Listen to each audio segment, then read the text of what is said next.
بسم الله الرحمن الرحیم. سهار مې نیکمرغه. سیګریټ څکول سټایل او کمال نه دی بلکې عیب او ذلت دی.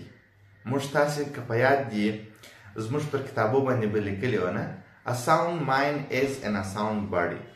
زموږ تاسې د مکتب کتابو باندې عقل سلیم در بدن سالم است یا سالم عقل په سالم بدن کې. ګورئ، سیګریټ څکول د انسان پر پرسونالټي، د انسان پر شخصیت باندې یو تور داغ دی. که چیرې سیګریټ څکول ښه عمل وای نو موږ تاسې به د خپل مور و پلار مخ ته هم څکولی، د مشرانو د علماو مخ ته به هم څکولی. چیرې موږ تاسې اولادونه ولرو نو خپل اولادو ته به مو هم دا توصیه کولی چې زه یا لورې سیګریټ وڅکوم. سیګریټ په مجلس کې څکول، په خپل فامیل کې څکول ډیر کمزوري عمل دی. د انسان پرسونالټي د منځه څخه وړي. که خدای مکړه ته سیګریټ څکې یا نور عملونه کوې، دا ستا شخصیت د منځ څخه وړي، ستا څخه څوک حیا نه کوي. زه تا ته توصیه دا در کوم، د طب د نګاه څخه زه بحث نه پر کوم.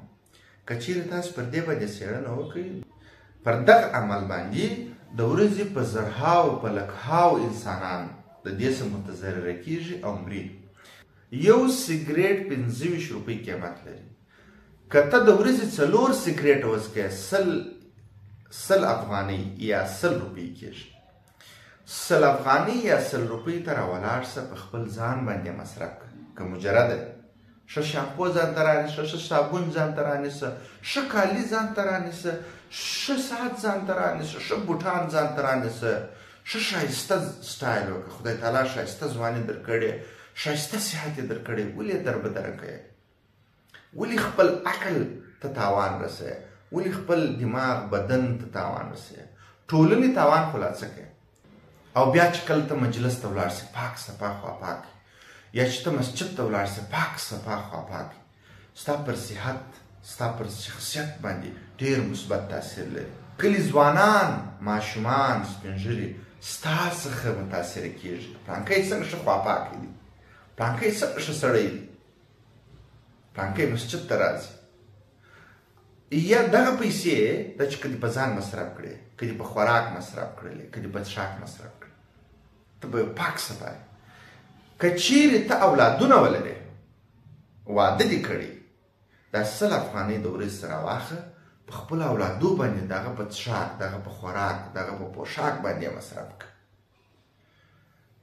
دغه بر علاوه دغه پیسې راواخله، ځکه چې دا یو ویست دی، دا یو مصرف دی، ته کوې بې ځایه مصرف دی، د ټولنې په ضرر، د ځان په ضرر، د فامیل په ضرر. دغه پیسې ټولې بې ځایه دي. دغه پیسې راواخله، یو غریب ته یې ورکړه، د یو فامیل سره کومک وکړه، د یو محصل سره کومک وکړه چې هغه محصل درس وایي، پیسې نه لري چې خپل څه وکړي، خپل فیس ادا کړي. د کونډې یتیمانو سره د کومک وکړه، پر حیواناتو باندې مصرف کړه، هغه ته یو شی رانیسه ورې کړه، هغه ماړه کړه.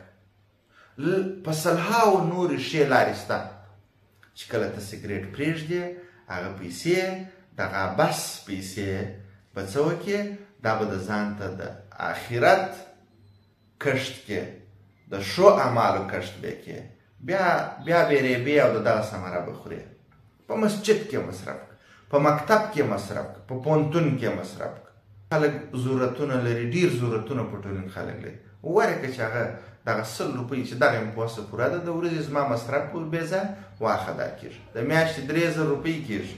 دغه 3000 روپۍ وسپموه په خپل بچیانو، په خپل کور، په خپل مور و پلار، په خپل همسایګانو، په غریبانو، په مسجد، په پوهنتون، په ټولو شورم، سړک، په دا ټولو شیانو کې یې مصرف کړه. نه به دې ټولنې ته تاوان رسېږي، نه به دې محیط ته تاوان رسېږي، نه به دې صحت ته تاوان رسېږي، نه به دې شخصیت ته تاوان رسېږي. خدای تعالی چې موږ ته دا ښه صحت او ښه ځواني راکړې، موږ باید د دې حفاظت وکړو او دا باید موږ په ښو کړنو کې، په ښو لارو کې مصرف کړو. د خلکو سره کومکونه وکړو، د فامیل سره کومکونه وکړو، د اولادو سره کومکونه وکړو. څوک چې په ضرورت کې دی د ضرورت والاو سره کومکونه وکړو. لومړی سګریټ پرېږدئ، خپل د صحت خیال وساتئ، خپل د فامیل خیال وساتئ، خپل د اولادو خیال وساتئ، د محیط خیال وساتئ، د ټولنې خیال وساتئ. څنګه ښه خوند کوي چې پاک صفا یې خوله دې بوی نه کوي، نه نسوار کوي، نه سګریټ څکوي، نور کمزوري عملونه کوي. پاک صفا مسجد ته ولاړ شئ، د چا پر بغل باندې ودرېږئ، لمونځ وکړئ، نه مسلمان به هم نه درڅخه په عذابېږي. په پوهنتون کې به مسلمان نه، په مکتب کې به مسلمان نه درڅخه په عذابېږي، په کور کې به مسلمان نه درڅخه په عذابېږي، په ټولنه کې به مسلمان نه درڅخه په عذابېږي. څنګه ښه خوند کوي چې پاک صفا او په دغه پیسو باندې ځان ښه ښایسته عطر رانیسې، ښایسته کالي واغوندې، بله ورځ یې بیا دا پیسې خیرات کې، بله ورځ یې بیا دا پیسې په فامیل، په بچیانو، په دې باندې مصارف کړي. څومره خوند به وکړي. دین و دنیا به دې ګلزاري. د خپل ښه صحت، د خپلې ښایسته ځوانۍ حفاظت وکړه. ډېره مننه.